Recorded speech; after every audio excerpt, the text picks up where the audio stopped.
also been on the ER table in anaphylaxis, almost dead 4 times. A lot. That's unbelievable. That's unbelievable. And like the responsibility of oh, hold on. Uh, in the background, I have YouTube talking to me after you were talking. So the responsibility of something like that happening, do you feel like it's at a venue, it's at the restaurant, it's on the chef, or do you feel like it's 100%? I mean, obviously you're taking control of your own life, but is it 100% on you to have to manage this? Yeah, that's such a great question. Yes, I do believe that you, as somebody who is dealing with health issues, want to be empowered around your health and well-being. In my case, it was an absolute necessity. So for decades, right, when you're diagnosed at age 3, of course, my parents and my doctors are the ones that led my health situation, but really they led my life, right? What I was eating, where I was going, travel, all that kind of stuff. At the time when I started to become a little bit older, like a teenager, young adult, when I moved out to San Francisco, at some point you really do have to own your situation. And I was kind of, I would say, really forced into it probably when I went to college because I lived on campus. My parents weren't around 24/7 and they were freaking out, right? Like, how are you going to do this? And I was like, I don't know, I have to figure it out at some point.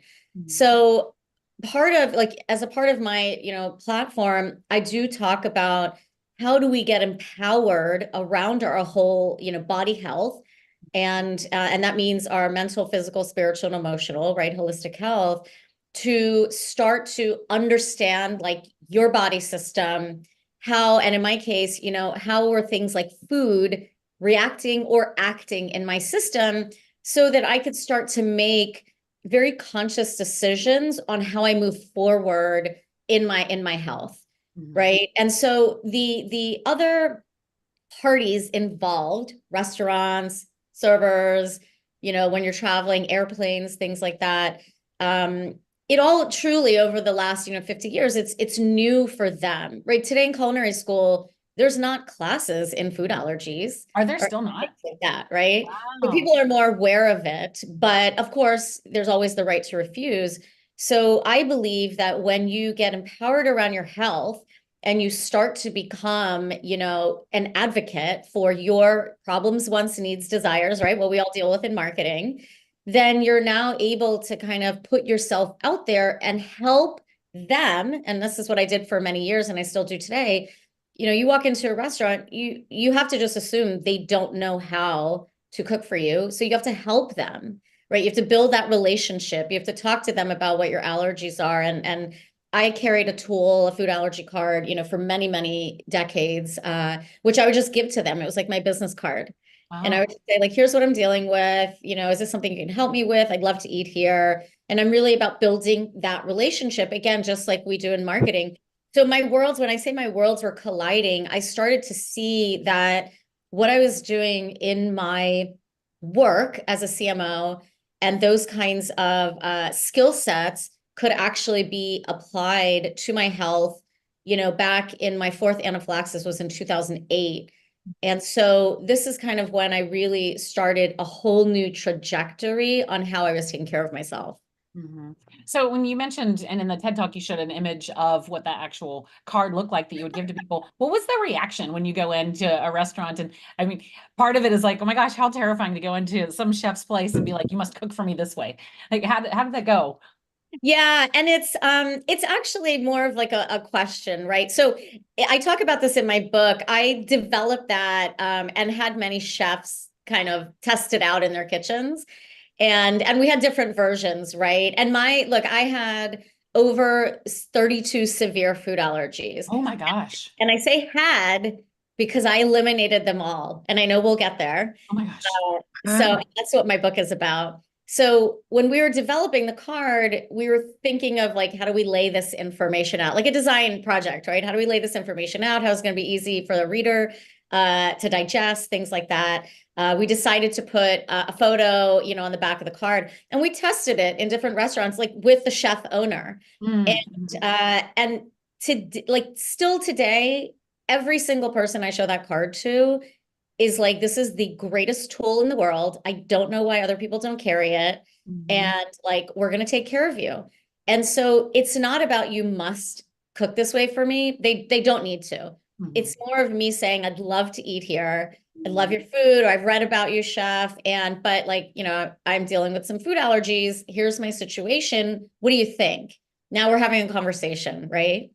Oh, that's beautiful. Like I really think that's amazing because it's that feeling of belonging both ways, right? Like I want to belong here and I Yeah. want you to belong in my life and in my story, and that's really cool. I love the marketing approach to it. So how did that lead into now being in, are you in healthcare tech? Is that where it took you? Yeah. Yeah. So today I kind of run my own digital agency, media company, and I work as a fractional chief marketing officer, and a speaker.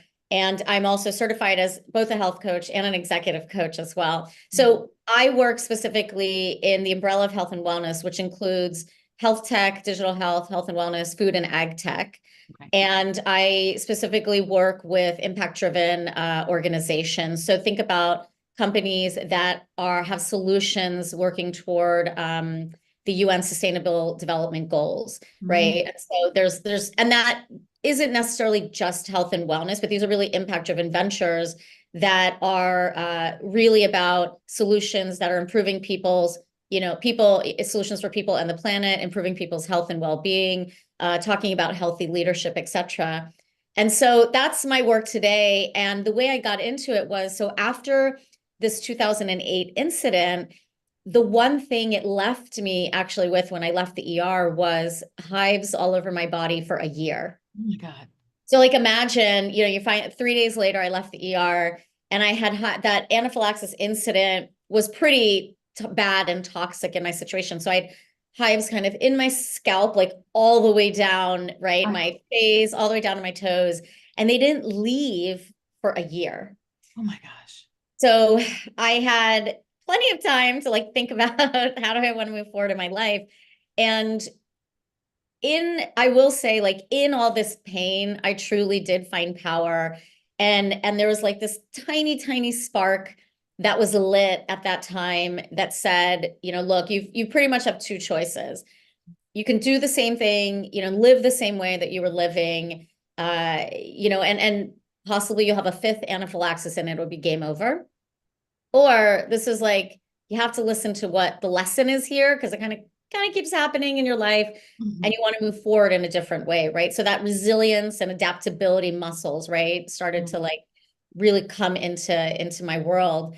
And so I decided at that time, all right, let's again use my marketing skills. And I built my personal brand back in 2010. And I bought soniahunt.com. I started blogging, I started creating video, and I went out to the world with a storyline of being brown with food allergies. What is it like to be, a brown woman at a sea level, who travels all over the world for work and yet like cannot eat anything, or, fear of dying when I'm in like Thailand or, Yeah. different parts of Asia, China, etc. And it was a very humanized brand, which is my approach to marketing anyway, like very deep storytelling, very authentic and vulnerable.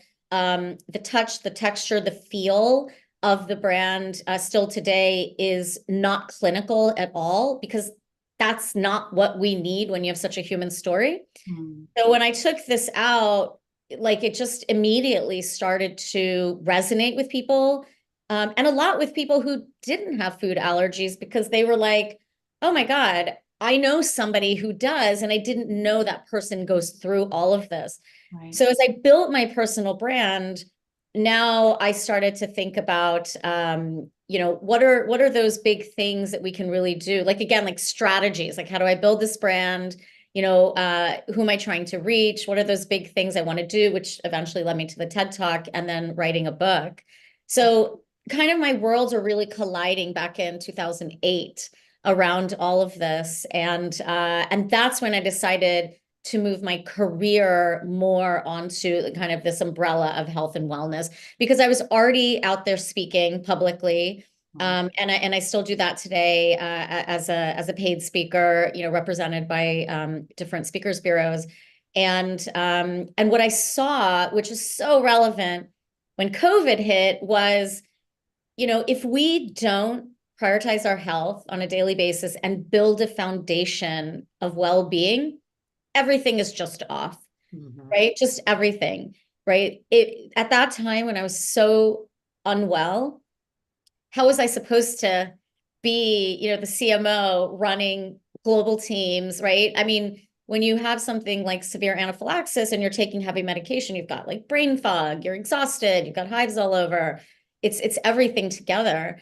And so when COVID hit, and I really saw this happening again, and my book published at the end of 2021, I just said, you know what? I've got to kind of exit and really go out and do a book tour and really build something that helps people to build a personal foundation of health and well-being so that they can thrive in what I call is like in build harmony in work, health, and life. Because I do believe, and I think we've talked about this, that work-life balance equation, it was always wrong because it doesn't even have the word health in it. Right. I believe it's harmony between your work, health, and your life, and health is the foundation for everything. Yeah. So I come back to the original question of, is it the restaurant's responsibility or your personal one? How does that work in the working world? How much does the company owe you the ability to be healthy versus you claiming it, you pushing boundaries? I mean, I think that's what we're seeing a lot right now. Some companies are just pouring money into health and wellness, which one of our friends calls wellness washing because it's not even real stuff that they're doing. Yeah. And then some are actually doing it well. And then some do it not at all and say business, personal. You're here for business. Go do your personal stuff when you do your personal stuff. So what's your view on that? Yeah, and I speak at corporations on employee well-being, workplace well-being. We're just in its infancy. It will absolutely take time. And this is why I say, don't wait for your employer. Find the courage and the strength. You so deserve to be healthy and well. Be empowered, get help, coaches, mentors, be empowered to really take your health and well-being in your own hands and do what you need to do on a daily basis to take time, set out time to do that on a daily basis, take action, really understand, what you're dealing with in terms of health conditions or genetic predispositions, and be empowered and be your own advocate. There is so much, many corporations and executive thinks that, well-being is like, let's just add some more apps to our procurement system that people can go download. Sometimes they think it's like happy hour, and then there are organizations that are like, it's way more than that, but we have not built a psychologically safe organization where people feel comfortable with speaking up about what they're dealing with. And I was one of those people, even though I was a C-level executive, because I wasn't talking about what I was going through because the environments I was working in were very toxic. Nobody wanted to know. They were just like, well, I don't want to know you can't go to Asia because you can't eat. Like, bring your own food, Sonia. Like, you got to go, right? You got to go and meet this client, etc. And so those compartments, right, like the work and the personal life and health, those all got shattered during COVID. So I think that it will absolutely take a long time to figure this out because leadership has to change from the top. The CEO has to, and I work with CEOs all the time, right? That's my client.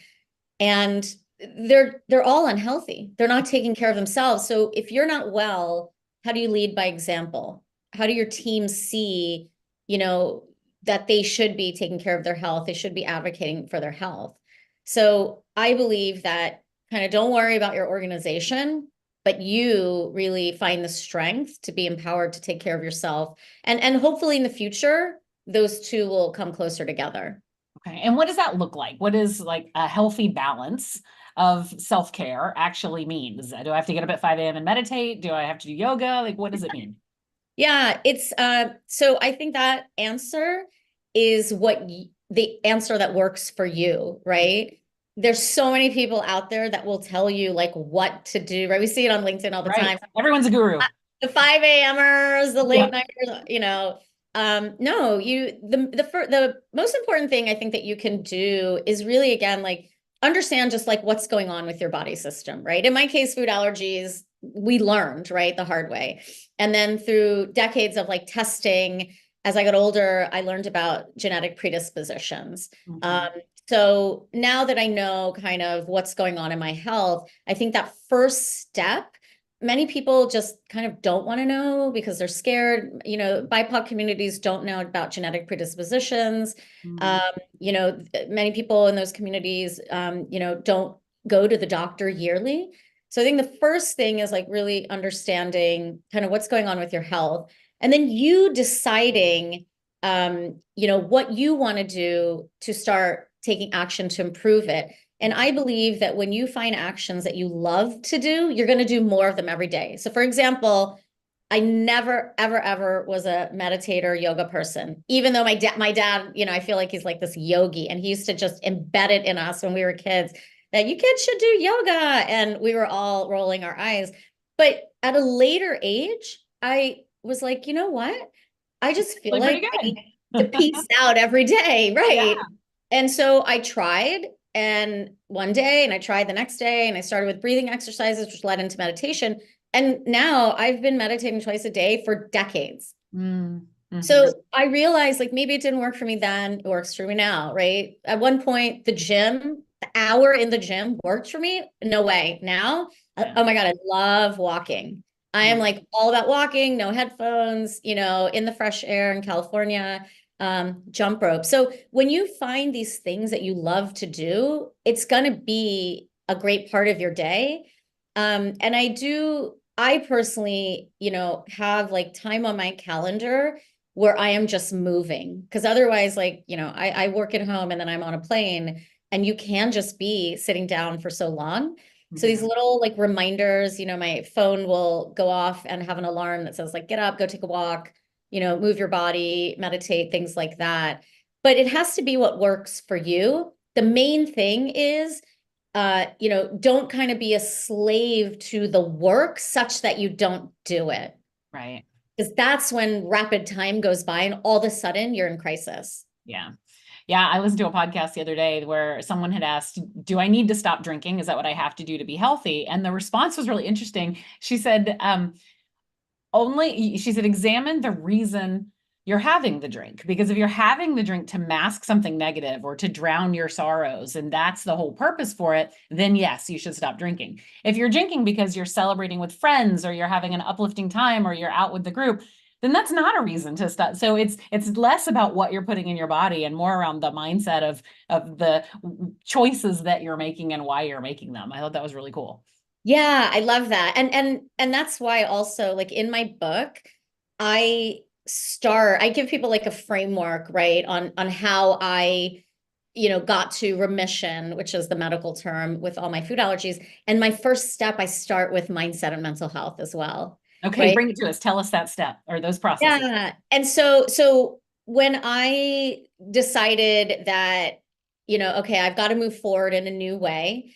I was released from the ER. I came home, and for that 1 year, like, yes, I went into the office, but there was like a lot of time spent at home and a lot of like thinking going on. But it was more like strategizing. Imagine whiteboard in the house, strategizing about what I want to do.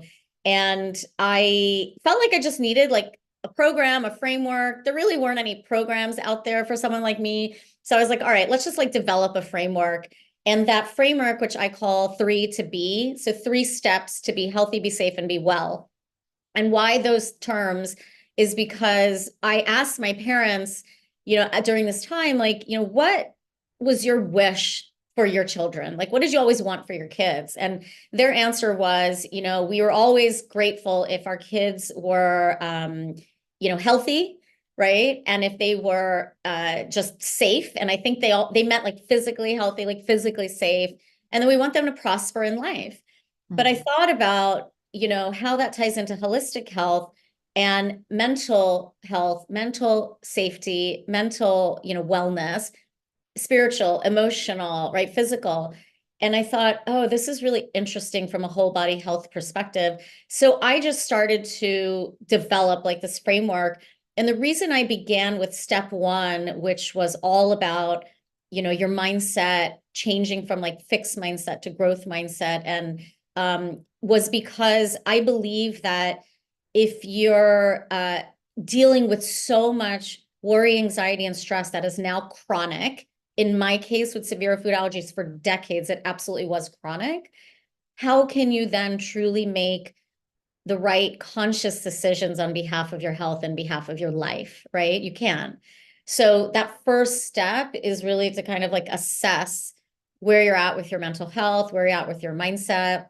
And it was kind of a journey to like really discovering who I was, what I want, to do with my time on this earth. Mhm. How do I want to show up? What's important to me, values, value systems, and how am I going to go about achieving all of that in my life? So it was a really deep, like inner work exercise that I still do today because that work never ends. Mhm. And so beginning at that mental health, and working, taking daily action. Actions could, be like going to therapy. Actions could be like meditating. Actions can be shutting off every single notification and just like piecing out, right? Or going for a walk.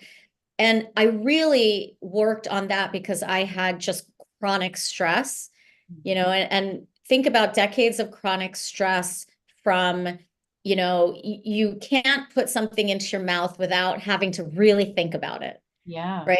Because in my situation, if I just like say you're at a party and there's like a bowl of chips, and these days, right, chips are made in like avocado oil. Well, I had an avocado allergy. So imagine I just like, oh, potato chips and I eat one and boom, I'm in anaphylaxis. So your brain, when you have something like severe food allergies, it has to be just going, going, going 24/7. Constant flight or what is it? And it's What's so called hard. fight or flight. Exactly. And you can't relax, Yeah. right? And I think that's what happens today in our social media now. Like, oh my God, now there's AI. Is it taking our jobs? There's layoffs. Like, we're just so like, Not only is it an omni-channel world, it's an omni-channel crisis world. Something is attacking you from every single angle right now. yes, exactly, exactly. And that's kind of how it felt. So mental health was really that first big step that Mhm. then could lead into other things like, building the right team around you. How do you ask the right questions? Again, in specificity to my situation, it was about redesigning, how I was eating again, from a nutrition perspective, expanding awareness to other forms of healing. So my journey was about healing. It was never about, oh, we're going to get rid of our food allergies, because I didn't even know if that was possible. But it was about, how do I age in a healthy way where I reduce all that stress? I'm really joyous and happy in my health, in my life, in my work, doing things that I love. And if we're able to figure out how to get rid of my allergies, that would be great. And so I developed this program, and after the TEDx talk, I began writing the book. Mhm. And the book was ready to publish, I would say, right at the beginning of 2021. And then, but in 2020, months before, we had gotten the first set of results that my food allergies were eliminated. They were absent. What? And I didn't believe it. And so, and a year when I did the TEDx talk, they had drastically reduced. And so this was again a very kind of, again, what we do in our work lives. And as an engineer, it's like that rapid testing, tracking, tweaking. So we were doing all of this for just about a decade. Mhm. And so in 2015, we saw they drastically reduced. 2020, we got the first results, but I didn't believe it. So I had 3 different organizations, like doctors in San Francisco, run them again. And at the beginning of 2021, when my allergist said, look, you're in remission, I called my editor and I said, we can't put the book out because we have to rewrite the ending of my book now. Wow. That's So amazing. we did, and then the book came out at the end of 2021. And again, it's an evergreen book. It's really about more than just food allergies. This is a journey of like coming back to yourself, loving yourself, finding yourself, being empowered around your health and advocating around your health to be healthy, be safe, and be well in all parts of your life, especially like your work. And the story can be translated in a sense, whether you have food allergies or not. Mm-hmm. So let's take that into the beyond food allergies part. So let's say we don't have any food allergies and now you don't either, but there are these other stressors. The burnout, I think, is the big one that I hear a lot right now, especially from the CMO folks in our community saying, budgets have been cut. I had to reduce my team. It's now more on me. And we're not even hearing do more with less. We're hearing do less with less, but the less still means more. So how are we making all this happen? And that feeling of anxiety and burnout, and I'll never get it done. How do you put that in remission? Yeah, well, it's always going to be like this, Mm-hmm. right? So remission, in this state, yes, the doctors have said your allergies should never come back again. Wow. But it's anybody's guess, right? In a sense. So life has ebbs and flows. We have our ups and downs, especially in business, right? And this is why, like everything that you just said, right, is why building that personal foundation of health and well-being is so very important. What I spent the greatest time over a course of a decade on was that inner skills development. Like at that time when I began this journey and came out of the ER, I can't say that I was I mean, I definitely wasn't somebody who advocated for herself, even though I was the, C-level leader, but I had very toxic CEOs like throughout my career. And I didn't advocate for myself in the ways that I should have. The resilience, the self-awareness, self-regulation, resilience, and adaptability muscles in a circle, I didn't have that. Mm-hmm. So I had to develop all of that. And then I had to work on it on a daily basis. And so when we're dealing with all of this in marketing, right? Everyone wants to cut budgets all the time. They're like, you've got to do more. You're not selling enough. You're the sales team. You've got to sell more. But yet we've got our ideas on how we do that. Like, how do we build long-term relationships, right? How do we get into the core of the problems, wants, needs, desires of our target audience? But sometimes, our CEO doesn't want to hear it. And this is why those inner skills, those core skills matter the most of anything, I think, this year, because it's your ability to understand viscerally what your body is telling you, that self-awareness, like when you're feeling stress, when you're feeling, hopefully not approaching burnout, Mm-hmm. but when that stress and anxiety and worry might be starting to get chronic, how do you pause and just say like, all right, hang on a second. Like I actually have to go time out to go think through this before I react. Mm-hmm. Now, how do I bounce back up? Right? Because now I've taken some time to maneuver through all these toxic and negative feelings, but I, still have a team that needs that help because they don't know how to do that. Right. And now adaptability, how do we move forward in a new way and the right way? And how do I stand my ground? How do I, say like, this is how we, should move forward? How do I get everybody on board on how to do that? So I think today, the most important skill sets and that are the competitive edge are going to be the CMOs that really work on their core inner skills and are able to lead in a different way. What I call these are going to be healthy leaders, like moving forward. And they are going to build a new relationship with the CEO because the CEO doesn't have these skill sets, and they're going to also kind of help that person with that. And you're going to see a lot more emphasis on the internal employees as that first customer who need this nurturing and this guidance. And I do believe that that's a great partnership between the CMO and HR as well, because it's not really in HR's purview to kind of do this work, but our job, right? We are responsible for all of those external customers, right? And we want them to like build that trust, and we want to get to know them and have them get to know us. We want to understand, again, those problems, wants, needs, desires. So why would you not do that for yourself first and do that then for your employees second, and then for your customers third? So these inner skills is what I talk about in the book.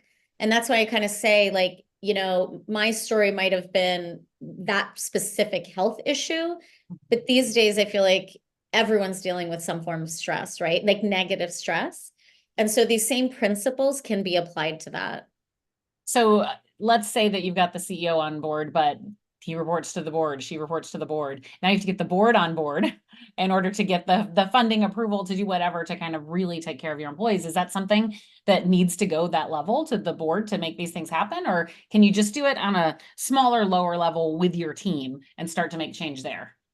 Yeah, so as like a CMO, right, we deal with what I call the core four.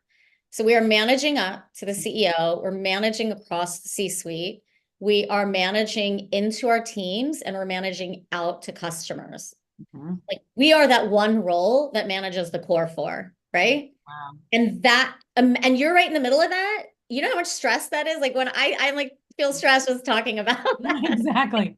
So much stress, right? So this is why you start with yourself and you Mhm. start with then your teams. You do the work for yourself and you're able to then lead healthily and help your teams because your teams are the ones who are executing against, say, what the CEO and the board want. Yeah. In that process now, you figure out new ways because you've done and are continually doing this core work, inner work on how do you manage up and across, Mhm. right?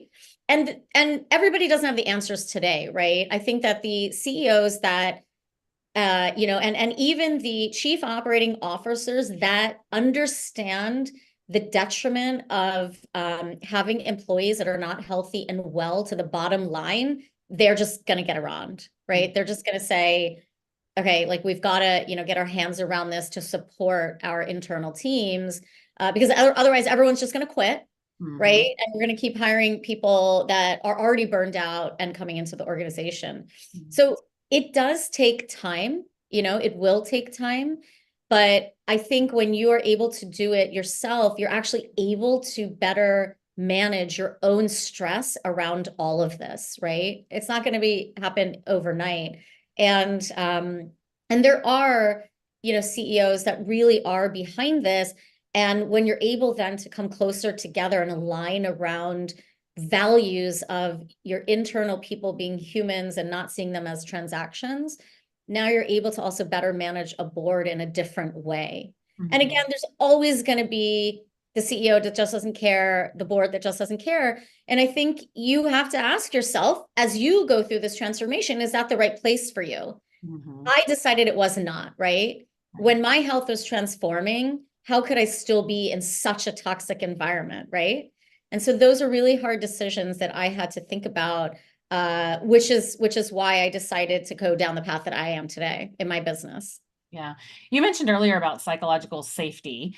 Do you think that there is ever a future where, those compliance trainings we have to take, where we have to do the one on no harassment and anti-collusion and all that? Will there ever be psychological safety training for our employees? Yeah, so I just actually yesterday met with another startup organization, who are working on a digital product for psychological safety. I think it's, super interesting. So absolutely, I think that I personally believe that with everything that we're talking about, workplace well-being, employee well-being, health and well-being, there is a beautiful blend of uh, one-on-one help, Mm. right? Plus technology. Younger generations might be okay with like not the one I want to help, and they're great with the having like an app for everything. Whereas, people at my age are like, you know what, I really like kind of a one-on-one and then maybe a little bit of like app technology when I need it. So I think we are going to start to see some newer solutions. I mean, I know two companies that are actually working on psychological safety. They're both tech solutions. Mhm. Um, and I'm talking to them about where's the human component in it when you Right. talk about something like safety, right? Yeah. Yeah. So yeah, I think we're going to see more and more innovation in the space for sure, and especially with AI, Mm. how can we utilize AI in that space as well? What are some other changes you see in the future of our workforce that we as leaders need to be aware of or be ready to embrace? Yeah, so I do like, as I was saying a little earlier, this really embracing the CMO in partnership with HR to be, I will say, like, to lead, right, the employee well-being aspect of it. Because again, our internal employees are our first customers, and when they are not well, how will we expect to sell to anybody else, right? Mhm. And I do believe that the CMO is in the perfect position to be able to run internal campaigns just as we would external campaigns, Yes. right? And so specific, and I work with a company where we do something like this. And so my campaigns are actually health and wellness campaigns. So imagine to, like, not just the marketing team, but everybody in the organization is getting a campaign around health and well-being, asking them, like, or like giving them little tips and tidbits and advice, and asking them, giving them little nudges to make sure that they take care of themselves on a daily basis. So that's going to be something really interesting going forward as well. And I think, again, in partnership with HR, that's going to be a really good team there. And do you feel like fractional CMOs are also just as empowered to go through the organization and have those relationships with HR? Yeah, at least, I mean, I'll speak on behalf of myself, right? Any of my clients, the word fractional is just kind of like a word there, but I'm always like deeply invested, in their team, in what they're doing, and I'm a leader in the organization. Mhm. And that's why specifically I focus on impact-led ventures, because Okay. I already know that these executive teams and the boards who are funding them Mhm. already believe in everything I'm talking about today, Yeah. right? And they are like, we want to make it happen. Like, we know how important health and well-being is for people and the planet. We know how important it is to take care of our people first so that they can do their best work, and be our best, advocates for our business going forward. We know that it reduces healthcare costs, that we don't have to pay. Yeah. So that is a different world when your organization really thinks about, like, sustainability. Okay. So take me back through, like, what did you do to get into remission? There's the mental part, and then what did you actually do? So it's a lot of stuff. So read my book. Yeah, so so in that framework of what I call three to be, Hmm. I've got three steps underneath each one. So, I break it down into things I had to do for mental health, things I had to do for physical health, emotional health, and spiritual health. All of this together combined is what leads to, health improvement, health transformation. Okay. More specific things for the very first time. So one of my steps in the mental health space, area was about being empowered to put together your team. So we hear a lot today about things like your personal board of directors, right? Mhm. So I had a personal, what I called support team, and it was a medical team. And then there's a separate team that was like of people who just support me through thick and thin, in this journey. And part of that medical team I brought together, I always had Western doctors. So I now brought in Eastern medicine MDs. So these are MDs who also practice Eastern medicine, because Eastern medicine is about root cause. And Mhm. so I said, we're gonna run this as if I'm the CMO, you're my team. I'm gonna give you a strategy, a vision, a mission, North Star. And I asked them, I said, here's what I'm trying to do. I'm trying to, age healthfully while seeing if we can, eliminate my food allergies. Don't know if that can happen, but Mhm. that's my, that's what I'm trying to do. And if you're not on board with it, you can't be part of my team. Mhm. You're going to tell me, Sonia, you can't do it, or poo-poo it, or whatever, can't be part of my team. So once I got their buy-in, now we started a whole process of, I mean, I've probably tested every possible thing in my in my body that there is to test.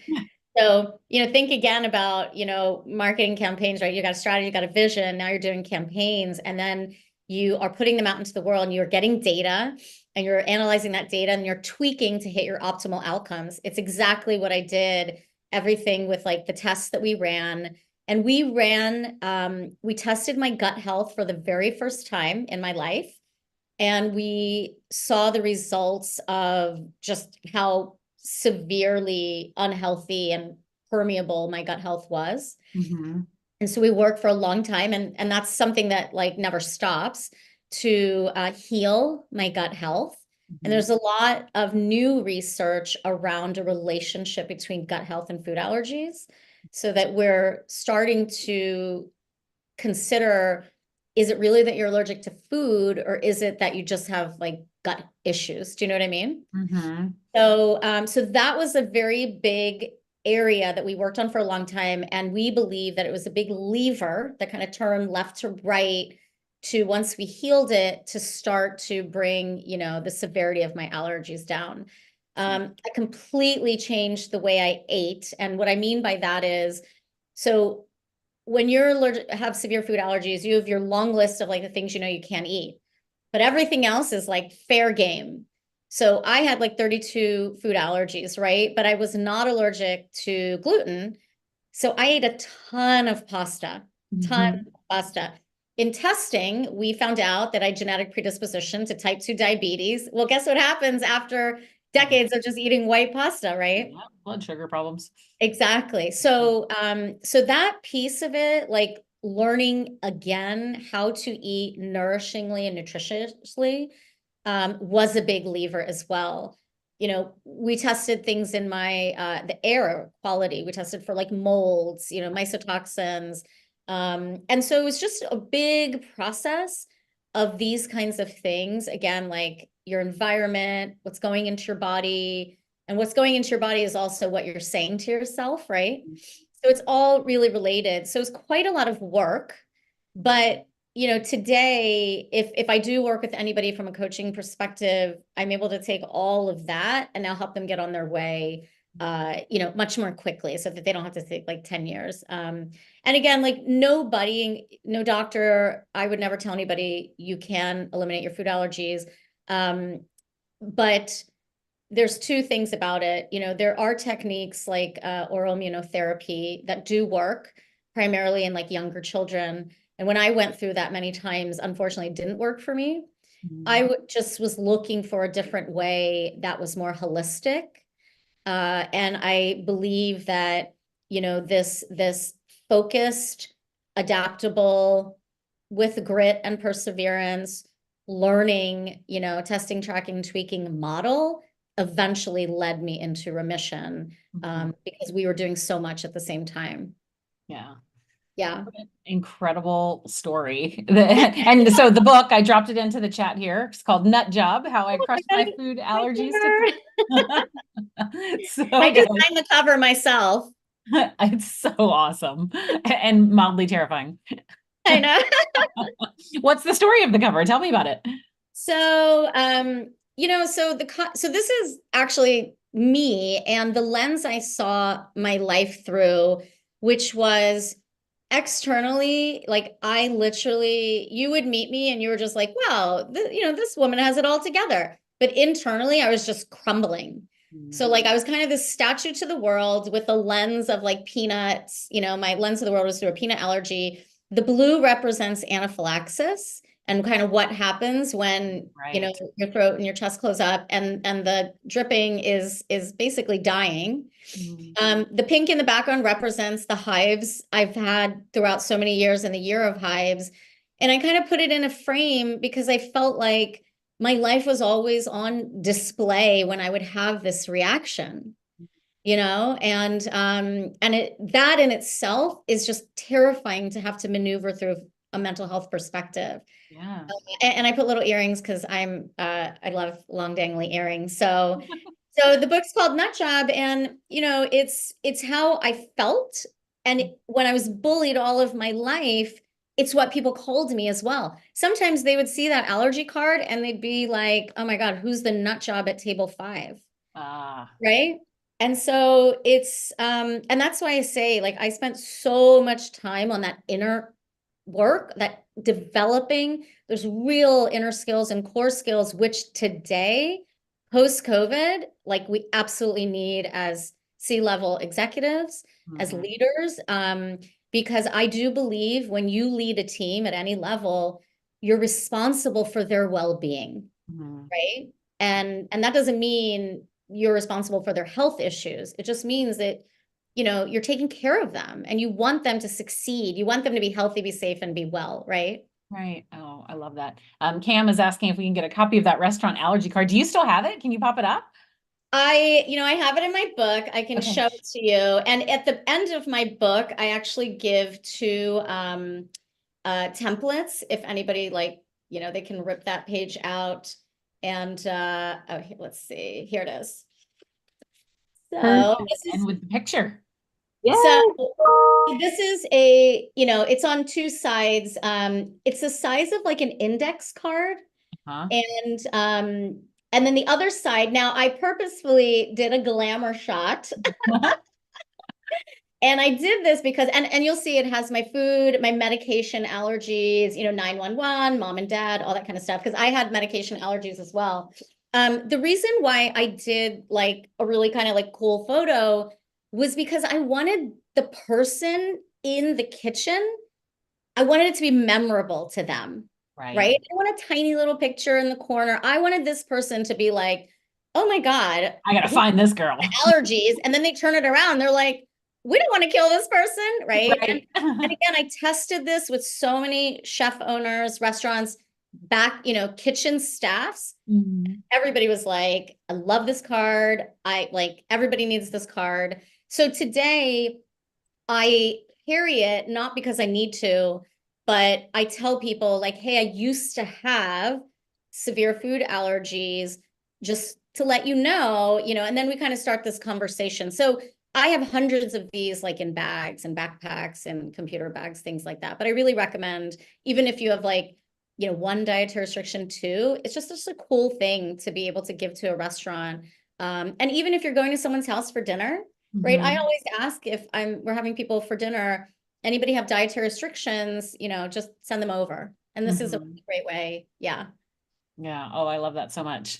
Well, thank you so much, Sonia. Is there anything that you would like to close out with to make sure that we as leaders are carrying forward into our teams? Yeah. I mean, I think you heard it, right? Like, you so deserve to really live the life you want and be your best. And I believe that that really means being empowered to build your personal foundation of health and well-being. Mhm. Life, if my story will tell you anything, it's just how precious life is, right? 4 times almost dead on an ER table. I never, ever want to see anyone going through that. And if that can be changed, which it can be changed, right? Just by us really saying to ourselves that we deserve it, right? We deserve to be healthy and safe and well in everything in our lives. So please find that little spark like I did once upon a time and start building, your foundation because, not only is it beneficial for you, but for your families and for your teams, right? Mhm. Yeah. Amazing. Thank you again for joining us today. This was eye-opening and enlightening, and I really appreciate it. And I've got to get the book now. I know we talked earlier and I watched the TED Talk, but I didn't even think that I need the book. Now I have to go buy it. So Oh, thank you for thank that. you. Thank you so much. And please connect on LinkedIn. Mhm. SoniaHunt.com is my website, and you'll find everything you need to know about me there. So Amazing. Thanks for sharing your story. thank And thanks you. everybody for joining us for our February s'mores. And we'll see you in March for the next one. Thank Thank you. you so much.